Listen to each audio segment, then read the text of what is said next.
And we're back with Emma Foulkes and Stephanie Anderson, and we're going to pick up where we left off talking about celebrities and small business owners, because they do a lot of things very similar. They do. And the way that they think about their mortality in a lot of cases. You were just talking about a couple of celebrities and what they did and what they could do. So what advice would you have for like an athlete or an entertainer regarding estate planning?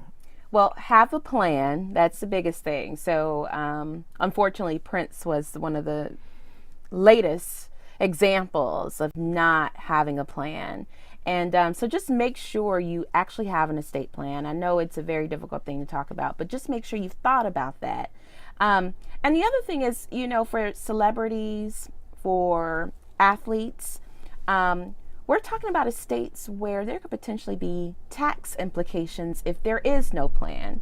And Prince is definitely going to have some major tax implications. So with that being said, a good chunk of his estate is actually going to go to Uncle Sam. Yeah, and Prince doesn't have a tax problem. Prince's family has a tax problem, which goes back to what I said during the first segment. If you don't like your family, then don't do a will. Let them fight over it and let them deal with the government and everything else. Like, it's a horrible thing to have to deal with. Exactly. I agree. And maybe, to piggyback on that, keeping matters private. Okay. Keeping it to where we don't necessarily need to go through the probate court to handle your affairs when you pass away. Okay. Do you want everybody to know what your estate was worth? Do you want everybody to know who your beneficiaries are and what they're receiving? Okay. If you don't want that type of information to be public knowledge when you pass away, and honestly, it won't benefit you. You're gone, but it could be a benefit for your beneficiaries and for your loved ones. And from a safety standpoint, if you're passing on major assets, you don't want people hanging on to them because they know that they have access to a lot of capital. Exactly. So you need to plan in a way to where we can bypass court intervention. So that means going beyond the last will and testament then. Okay. And planning with trust, right? To where we don't need to go through the court system to distribute your assets. We don't have to file anything. We don't have to publish any kind of notice in a newspaper. We don't have to do anything like that. It can be handled privately.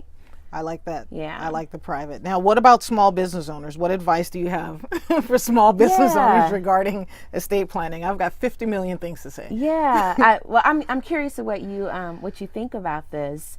I think, it's hard, but thinking of your small business, I mean, can your small business survive without you? And if so, you need to make sure you're really clear on what that looks like. Yeah, it's called succession. So there's two things going on here. One is going to be estate planning. The other is succession planning and making sure that, and even if you're like we talked about a will or estate planning not necessarily being if you die, the same thing for succession planning. Exactly. What if you're incapacitated? What if you have a stroke? What if something happens? What happens to your business? Who's going to take over? There's so many different layers, and a lot of times business owners are so busy.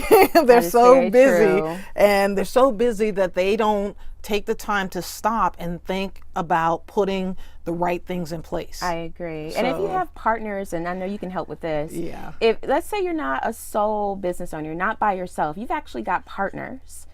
What happens if something happens to one of those partners? And I'm sure you can talk a little bit more about life insurance with regards to the business, making sure that, we can buy each other out if something happens to one of the partners. The partners don't want to be in business with your family. No, they don't. And it happens, and it is hilariously not funny. But there should be life insurance, and there's different ways of structuring it where either the partners have policies on each other or the business owns the policies and then will buy. And this, from a taxation standpoint, working with, an estate planning attorney, a tax professional will help figure out what makes the most sense given your situation. But a lot of times, business owners will have plans in place, but they don't fund it. They don't fund it. Or they haven't looked at it in 20 years. And, when you started your business, it was worth a couple $100,000.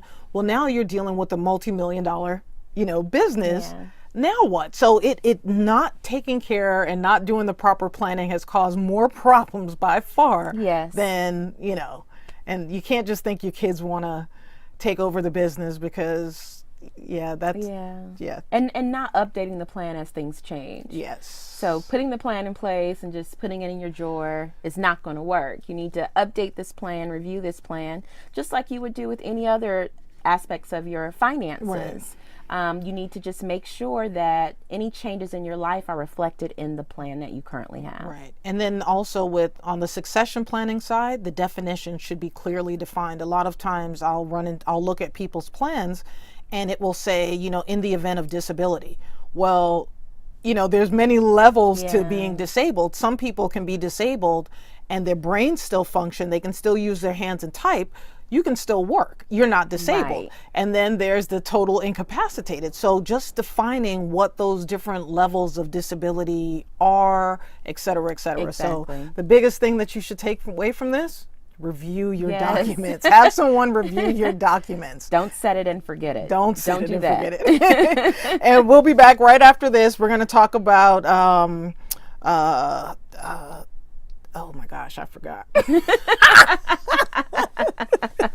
We're gonna get into the sandwich generation, and just we're gonna switch gears a little bit. Talk about the sandwich generation. I'll edit that out as well. Okay. We'll be back right after this.